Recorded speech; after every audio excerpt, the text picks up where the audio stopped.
Bene ragazzi, bentornati. Stavamo riflettendo su alcuni episodi, su alcuni aspetti dei primi anni dell'Unione Sovietica, che in realtà si chiamerà tale, si chiamerà così solo dal 1922, cioè dal 1917 al 1921, quando il potere è saldamente nelle mani di Lenin.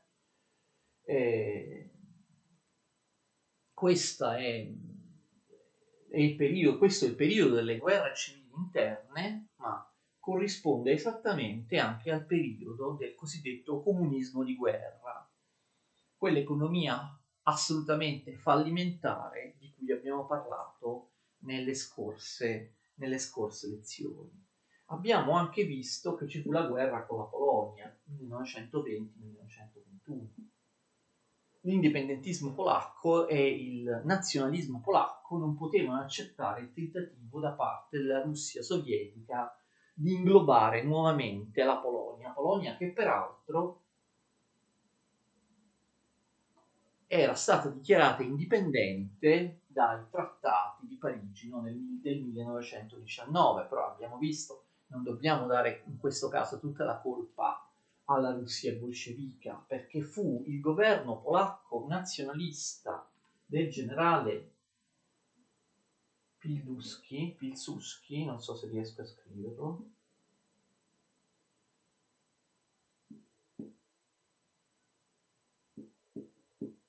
Pilsudski, il generale Pilsudski attaccò da ovest la Russia. Abbiamo già visto le caratteristiche di questa guerra.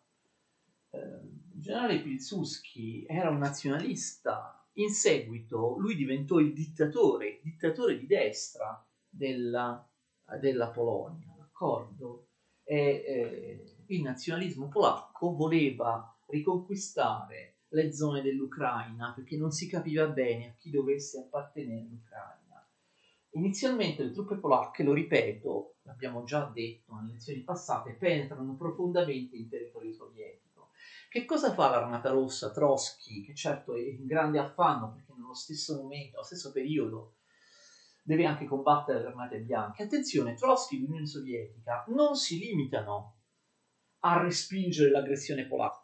Una volta respinta l'aggressione polacca arrivata ai confini con la Polonia, lo sapete, l'Unione Sovietica, in maniera piuttosto avventuristica, in maniera troppo temeraria, l'esercito Armata Rossa arrivò fino a Varsavia, d'accordo? Solo che era stato fatto in maniera troppo temeraria.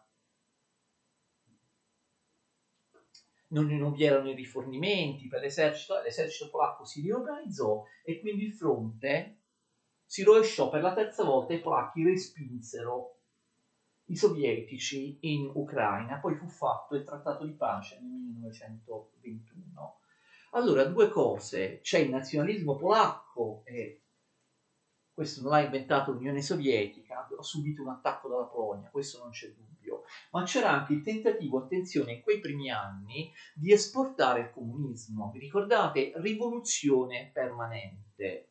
Rivoluzione permanente non era soltanto lo slogan che Trotsky adottò dopo. All'inizio rivoluzione permanente era l'idea di tutti i bolscevichi, compreso lo stesso Lenin.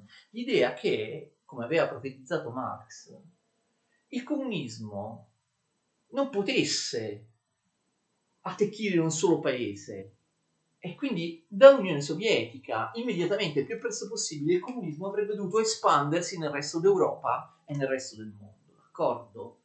E quindi questo è uno dei tentativi, cioè nei primi anni i dirigenti bolscevichi, i dirigenti sovietici, danno per scontato che la rivoluzione d'ottobre, la creazione del primo Stato socialista al mondo in Russia, sia stato solo il primo colpo, sia stato solo l'inizio, per poi continuare la rivoluzione espandendola dovunque. E quindi il tentativo ovviamente è stato quello di portare la rivoluzione russa in Polonia, cioè di creare uno Stato sovietico anche in Polonia e poi magari negli altri paesi europei, così a cascata, a valanga, d'accordo? Il tentativo fallì, però questo è il motivo per cui, capite, nonostante i grossi problemi delle guerre civili interne, i bolscevichi non si difesero soltanto dall'attacco polacco, ma cercarono di conquistare la Polonia, abbiamo visto in maniera azzardata, senza averne i mezzi, senza che questo dovesse essere da un punto di vista strategico apparentemente una priorità, però c'era questa ideologia, esportare il comunismo sovietico subito dappertutto, d'accordo? In questo caso in Polonia non riesce. Zinoviev, il capo del Comintern, di cui parleremo tra poco, disse nel 1920: entro un anno avremo già iniziato a dimenticare che c'è stata in Europa una lotta per il comunismo, perché entro un anno l'Europa intera sarà comunista. I comunisti, a partire da Marx, sono molto bravi a sbagliare le profezie sul futuro, certo, le previsioni. Però capite, quello che dice Zinoviev è estremamente emblematico, è estremamente rappresentativo della mentalità, della volontà e della strategia dei comunisti allora al potere, con a capo la grande mente, il leader indiscusso Lenin, d'accordo? Ben presto la Russia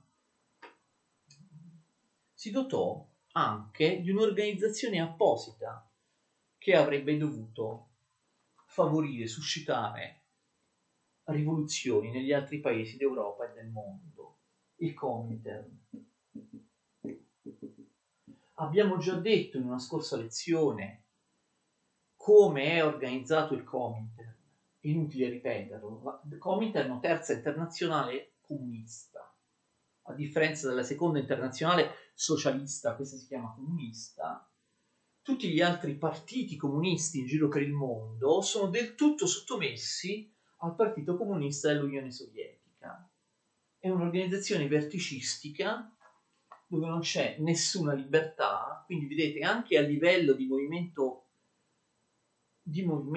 comunista internazionale viene negato il pluralismo, viene negato il dissenso. Ciò che il Partito Comunista Sovietico decide, automaticamente, con un insieme di soldatini obbedienti, tutti i partiti comunisti affiliati al Comintern di tutto il mondo devono fare, d'accordo? E questo l'abbiamo già spiegato.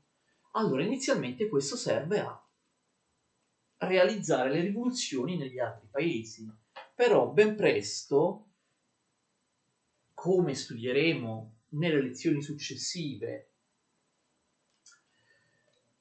sugli anni del primo dopoguerra in Europa, questo non avvenne affatto, d'accordo? I tentativi rivoluzionari comunisti furono particolarmente spiccati in Austria, in Germania, in Ungheria. Vedremo che in l'Ungheria sarà l'unico paese europeo ad avere, sia pure per pochi mesi, a formare un governo sovietico, una repubblica sovietica, uno stato comunista in Ungheria. Ma fu rovesciato, durò soltanto pochi mesi. Quindi di fatto ben presto tutti, e anche i leader dell'Unione Sovietica, Zinoviev che vi ho citato, era il primo leader del Comintern, si resero conto che questi tentativi erano falliti, che il capitalismo era ancora forte, che era impossibile espandere il comunismo dalla Russia in tutta Europa. E questi tentativi erano falliti, d'accordo? E quindi cosa successe? Vedete, il Comintern annullava il dissenso. Guardate che non tutti i partiti comunisti del mondo accettarono di sottomettersi nella logica del partito unico, dell'obbedienza assoluta al capo, a questa organizzazione. KPD, ricordate, il Partito Comunista Tedesco, aveva visto uccisi da poco i suoi leader, Rosa Luxemburg e Karl Liebknecht. Rosa Luxemburg e Karl Liebknecht, anche se il loro partito aveva da poco preso il nome di Partito Comunista Tedesco, prima si chiamavano Spartachisti, si opposero all'adesione al Comintern. Noi abbiamo ancora i testi di Rosa Luxemburg, che viene considerata una grande comunista rivoluzionaria sulle barricate, in cui lei stessa dice: di essere contraria al partito unico, di essere contraria al dispotismo che si sta affermando in Russia, di essere contraria a tantissime altre cose che noi chiamiamo comunismo, tant'è vero che molti storici sostengono che Rosa Luxemburg, leader del Partito Comunista Tedesco, non è in realtà mai stata comunista, d'accordo? Il Partito Comunista Tedesco poi aderì al Comintern, ma i suoi leggendari fondatori, Rosa Luxemburg e Karl Liebknecht, erano contrari a questo. Quindi vedete, non sono i borghesi, gli occidentali venduti non lo so, al capitalismo che criticavano l'Unione Sovietica, non solo loro, vi erano gli stessi comunisti, cioè in molti casi i medesimi comunisti, come appunto questi due grandi leader del Partito Comunista Tedesco, a cui quello che stava succedendo in Russia non piaceva, a cui sembrava un dispotismo, un totalitarismo, d'accordo? E vedremo poi in seguito altri comunisti che urlarono al tradimento nel momento in cui i soviet furono eliminati, nel momento in cui Lenin rivelò il lato dispotico del potere sovietico. Allora che succede? Noi la successiva storia del Comintern l'abbiamo vista in maniera un po' approssimativa quando abbiamo parlato, credo, del nazismo, una lezione sul nazismo. Sarebbe meglio comunque dirla e precisarla qua.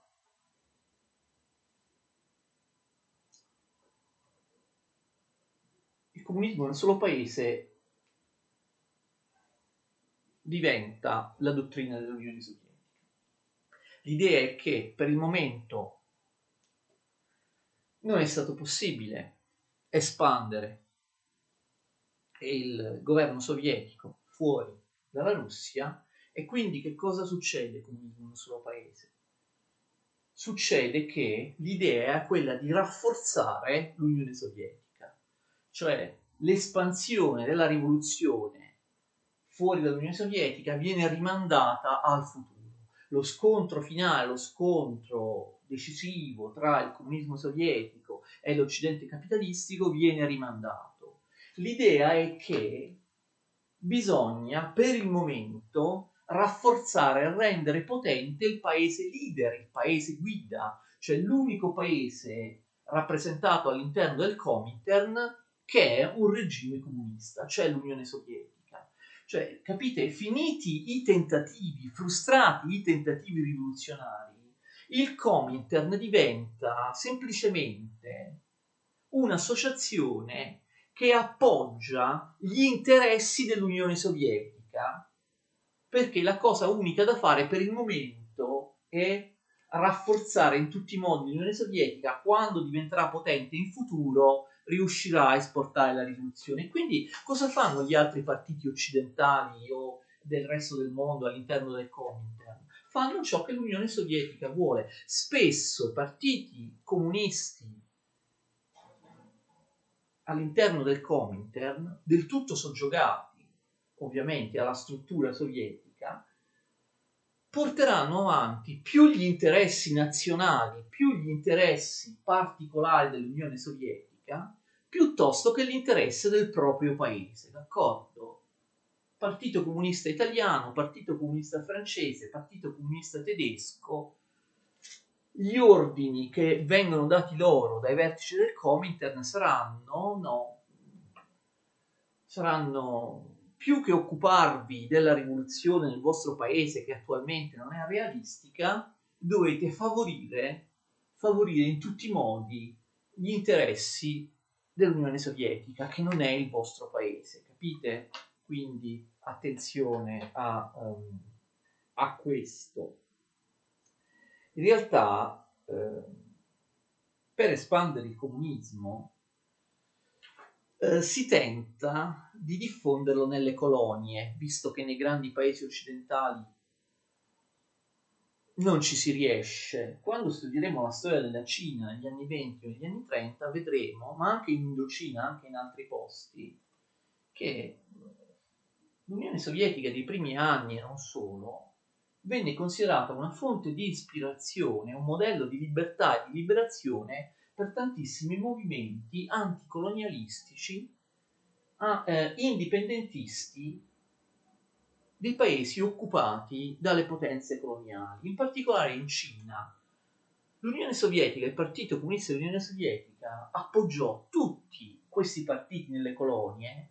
Pensate, anche i partiti non comunisti, anche i partiti conservatori, come vedremo nel caso del Kuomintang, il partito conservatore nazionalista cinese, e spinse il Partito Comunista Cinese a fare un'alleanza col Kuomintang, il partito conservatore, contro la colonizzazione giapponese, l'invasione giapponese, d'accordo? Quindi si vedeva che c'era uno spazio maggiore nelle colonie, all'interno dei paesi, all'interno dei movimenti, dei paesi colonizzati, dei movimenti indipendentisti di questi paesi, vi era una speranza maggiore lì piuttosto che nei paesi capitalisti, d'accordo? In ogni caso la politica del Comintern dal 22 al 29 divenne una politica pragmatica, quella che fu chiamata la politica del fronte unico oppure anche del fronte unito. È la stessa cosa.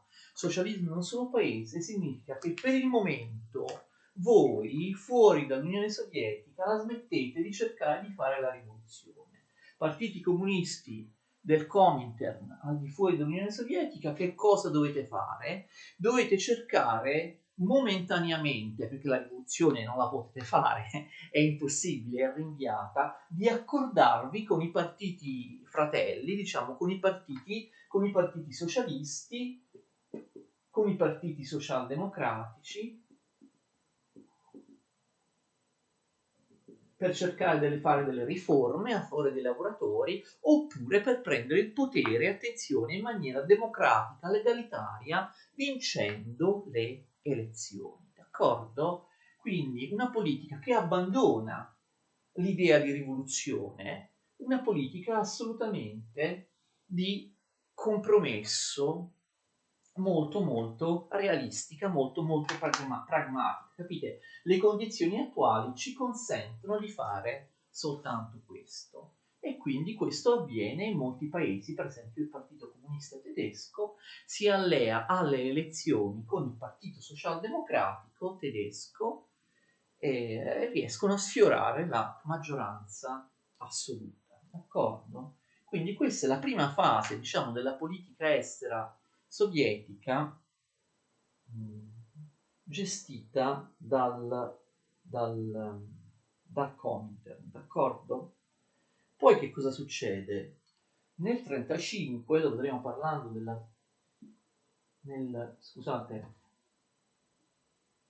nel 25, lo vedremo parlando della storia della Cina, il Kuomintang, non più rappresentato dal moderato Sun Yat-sen, ma dal rigido e conservatore Chiang Kai-shek, ruppe il patto di alleanza di unione con il Partito Comunista Cinese di Mao Zedong.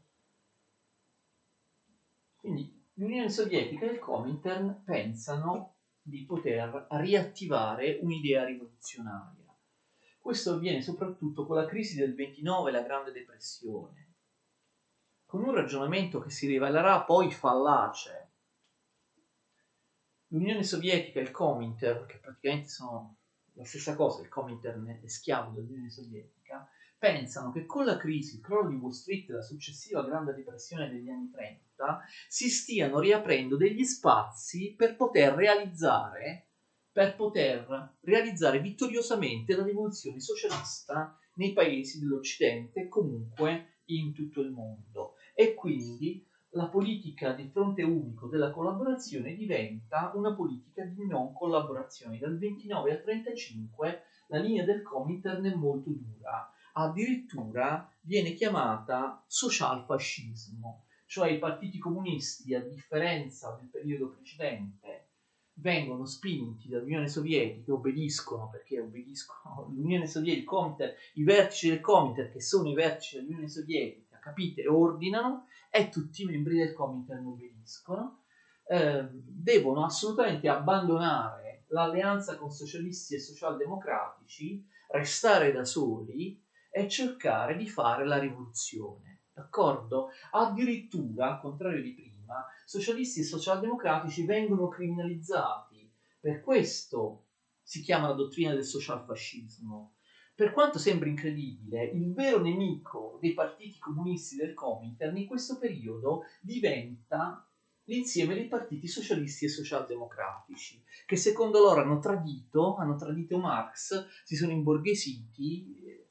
Cioè, pensate che incredibilmente i partiti comunisti del Comintern avevano più stima e più rispetto per i partiti conservatori, liberali, nazionalisti, che almeno erano coerenti con se stessi, piuttosto che con socialisti, socialdemocratici, eccetera, che erano proprio dei traditori della causa del socialismo, d'accordo? Avevano accettato il parlamentarismo. Quindi, vedete, cioè la linea cambia a 360 gradi, ma cambia, spero di essere chiaro, cambia non perché ci sia una concertazione, un dibattito, un voto democratico all'interno delle assemblee, dei congressi del Comintern. La linea cambia, lo vedremo anche in seguito, la linea cambia bruscamente, semplicemente perché i capi del Comintern, i capi dell'Unione Sovietica, decidono così. Automaticamente da un giorno all'altro tutti i partiti comunisti del mondo aderenti al Comintern prima la pensavano in un modo, dal giorno dopo la pensano in un altro, agiscono in un altro modo, cambiano le parole d'ordine, cambiano la loro propaganda, cambiano i loro programmi, perché l'Unione Sovietica a un certo punto ha deciso così, capite? Quindi l'Unione Sovietica comanda e loro, come tante pecore, obbediscono.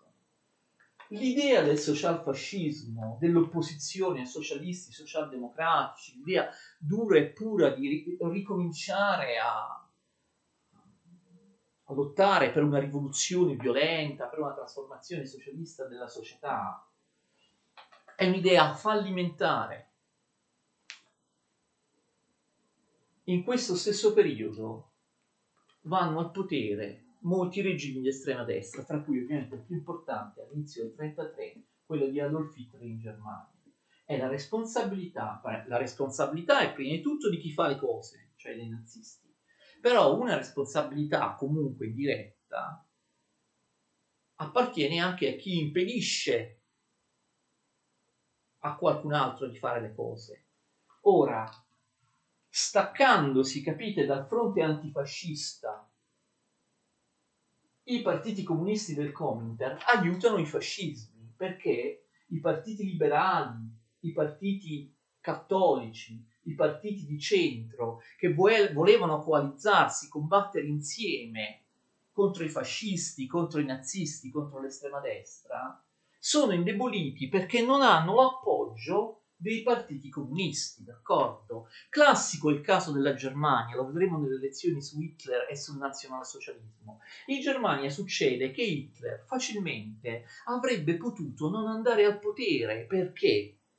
Perché al posto dei governi deboli che non raggiungevano il 50% del Reichstag, se il Partito Comunista Tedesco avesse deciso di collaborare invece di sognare di fare la rivoluzione comunista da solo, i voti che erano notevoli dei comunisti tedeschi, aggiunti a quelli dei socialdemocratici, del centrum cattolico, dei partiti liberali, dei partiti conservatori, avrebbe consentito di formare, lo vedremo, questa è matematica, non è un'opinione, lo vedremo parlando dei nazisti, avrebbe consentito di formare un governo che avesse più del 50% di maggioranza in Parlamento, e quindi il presidente von Hindenburg avrebbe dovuto incaricare qualcuno di questo governo antifascista.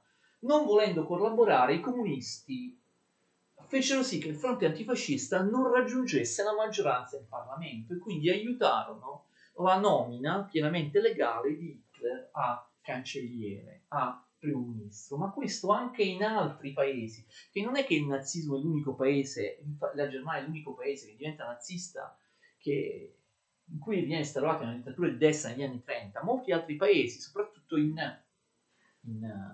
nell'Europa orientale, seguirono questa strada.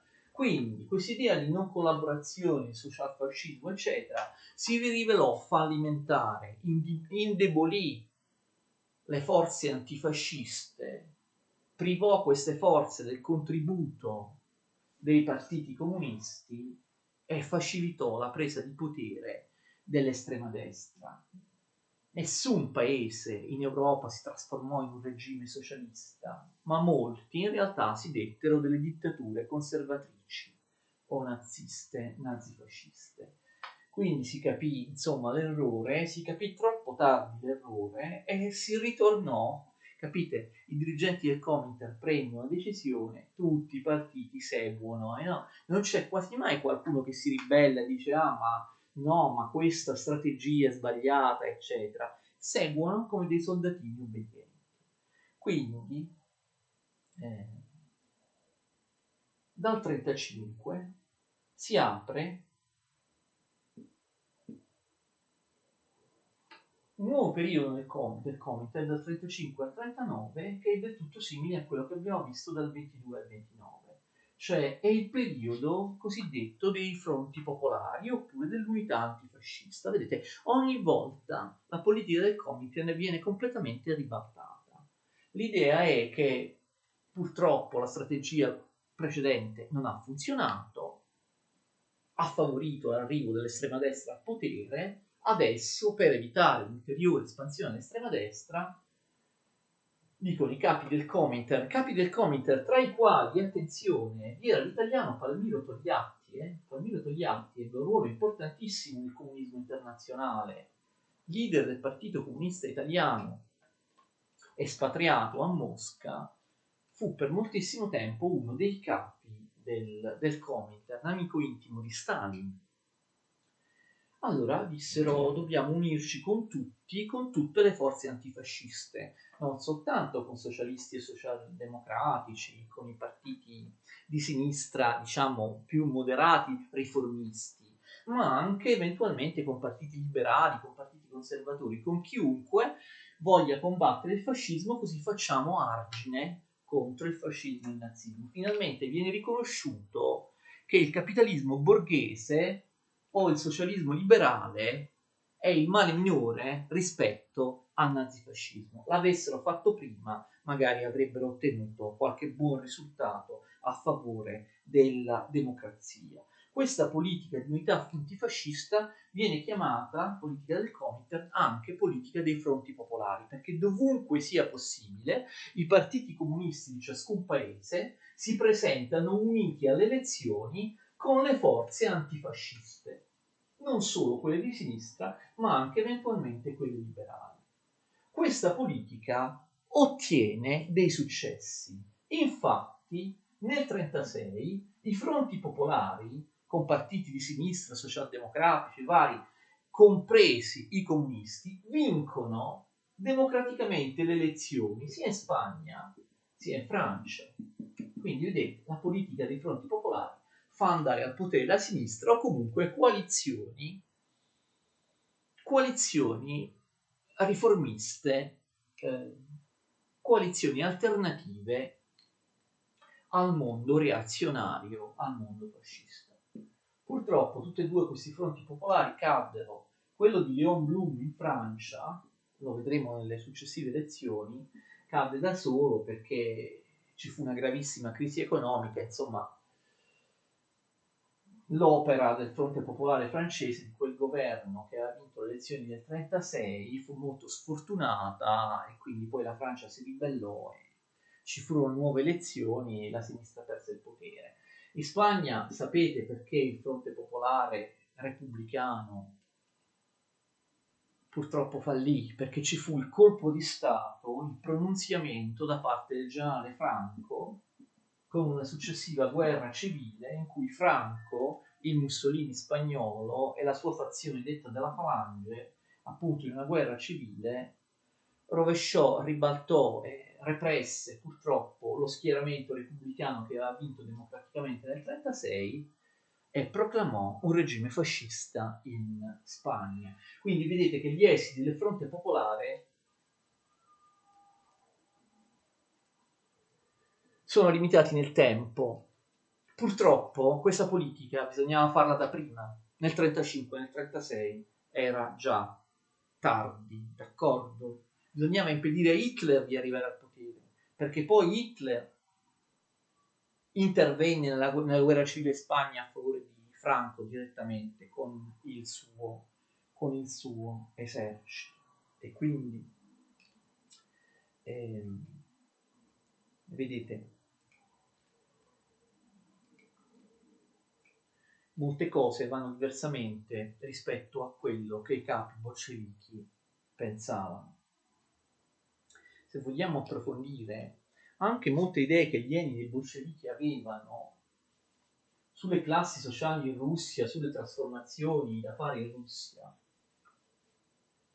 non collimavano con la realtà. Per esempio, già durante il comunismo di guerra si cercò di mettere i contadini poveri contro i contadini ricchi, ricordate i cosiddetti kulaki, pensando illusoriamente che all'interno delle campagne potesse riprodursi una lotta di classe simile a quella che esisteva all'interno delle fabbriche, diciamo, tra operai e capitalisti.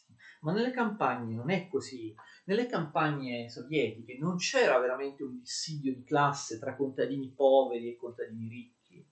Durante il comunismo di guerra, così come in seguito ricorderete, perché i kulaki furono eliminati con questa accusa, durante l'industrializzazione forzata, si disse che la carestia e la crisi delle campagne dipendevano dal fatto che i kulaki imboscassero, nascondessero il grano. Però in realtà non erano solo i kulaki ad imboscare il grano o a nasconderlo, anche i contadini poveri lo facevano. Non c'era, capite, questa distinzione di classe. Anche i contadini poveri, per non vedersi requisire il grano, questo succede sia prima, durante il comunismo di guerra, sia dopo, lo vedremo, durante l'industrializzazione forzata, anche i contadini poveri consumano tutto, perché tanto sanno che la parte che non dovessero consumare sarebbe requisita dallo Stato, oppure la accaparrano, nascondono il grano e tutti gli altri prodotti, oppure riducono le semine, perché tanto a loro cosa importa che ci sia un raccolto eccedente, tanto viene il governo, requisisce tutto, d'accordo? E lo facevano sia i contadini poveri sia i contadini ricchi, così come la distruzione del bestiame. Questa è una cosa veramente impressionante, sia del comunismo di guerra, sia soprattutto della successiva fase dell'industrializzazione forzata. Ricordate che comprende anche, che implica anche la collettivizzazione delle campagne, la nazionalizzazione e la collettivizzazione delle terre. La Russia da secoli era uno degli stati che aveva il maggior numero di capi di bestiame al mondo. Non furono solo i kulaki ad abbattere il bestiame, a mangiarlo perché non volevano darlo allo Stato, furono anche i contadini poveri. La cosa veramente impressionante nell'Unione Sovietica è la riduzione drammatica del bestiame. Era uno dei paesi che aveva più bestiame al mondo. Ben presto ci fu una fortissima penuria di bestiame. Molte cose che Lenin pensava non corrispondevano alla realtà.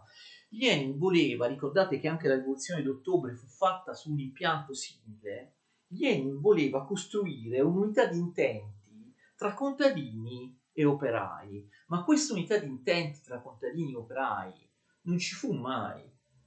I contadini non volevano assolutamente aiutare gli operai nelle fabbriche a costruire armi per la guerra civile e così via, non volevano dare una parte del loro raccolto a favore delle fabbriche degli operai. Cioè questa consonanza tra contadini e operai fu sempre molto molto scarsa, a tal punto che poi alla fine Stalin decise che con i contadini non c'era proprio nulla da fare, decise di eliminarli, decise di considerarli a priori dei nemici di classe. Ma il comunismo di guerra non andava bene, non andava bene. E il fatto che vi fosse una dittatura nel 1917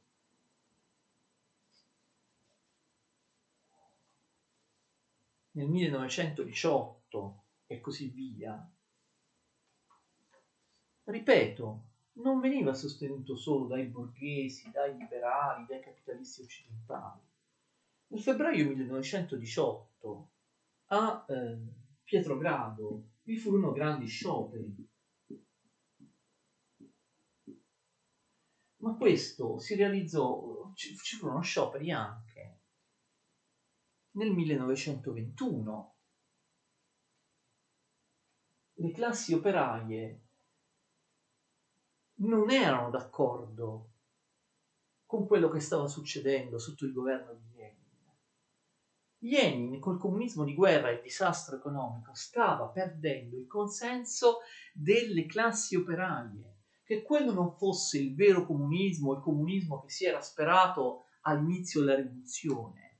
Lo dicevano, lo facevano capire le classi operaie stesse. È inutile ricordare, l'abbiamo già accennato in passato, forse no, forse non con precisione, all'inizio del 1921 la ribellione della base navale di Kronstadt.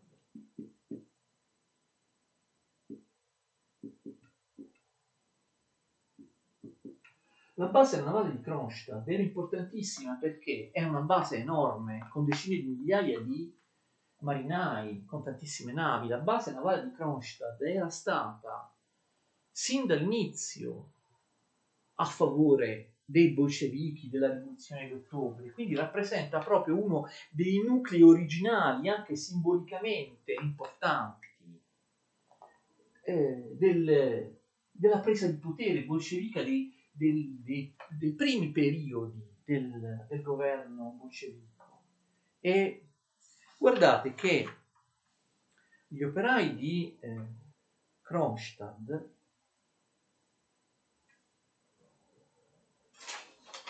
non si ribellarono perché volevano il capitalismo, ma al contrario, perché erano comunisti. Loro dicevano che erano dei veri comunisti. Quali erano le loro richieste? Loro dicevano che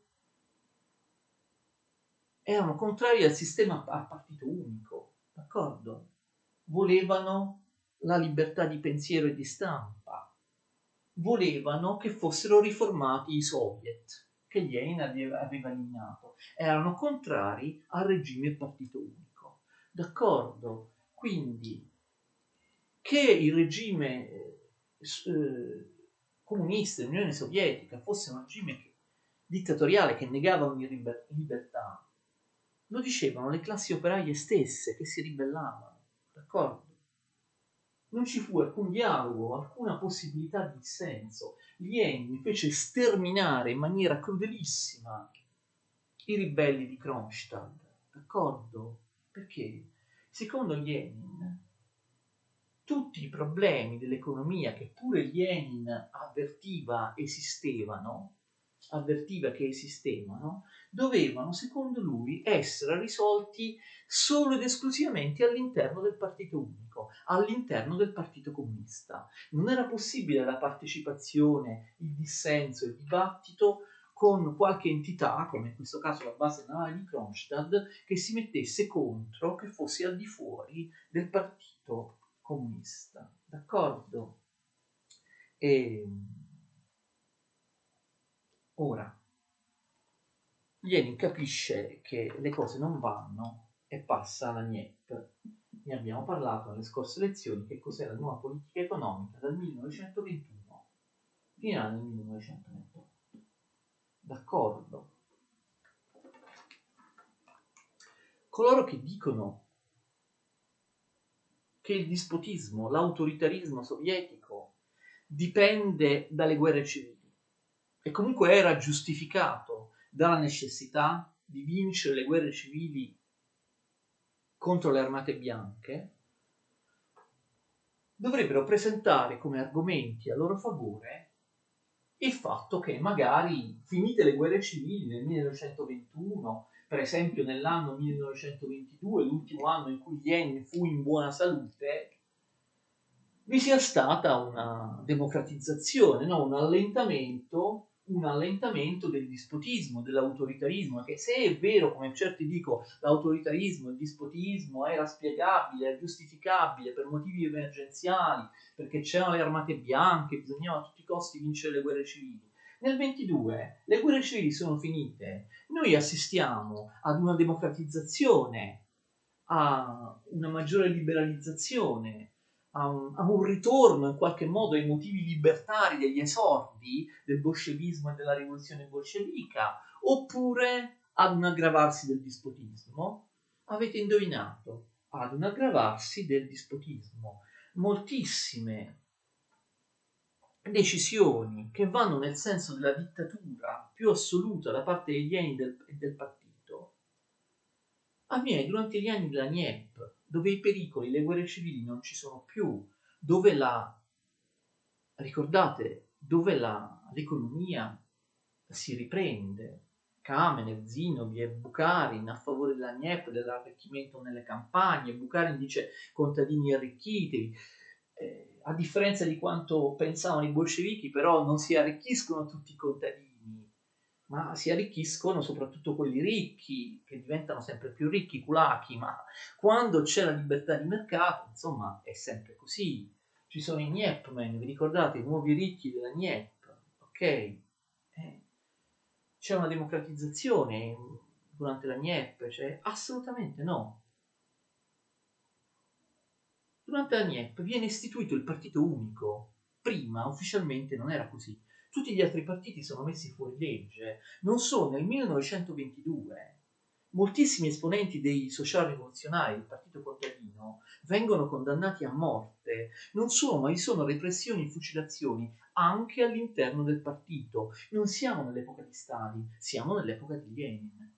Ma le guerre civili sono già finite, siamo in una situazione tranquilla durante la NIEP. Eppure, anche qui, l'autoritarismo continua oppure addirittura si aggrava. Lenin dice, riguardo le fucilazioni all'interno del partito, non possiamo permetterci il lusso delle discussioni. Quindi nessun tipo di dissenso, nessun tipo di pluralismo, nessun tipo di democrazia. Lenin dice anche la rivoluzione ha bisogno di fucilazioni, non si è vista nella storia nessuna rivoluzione senza fucilazioni. Vediamo la prossima volta la morte di Lenin e poi che succede con Stalin. Alla prossima.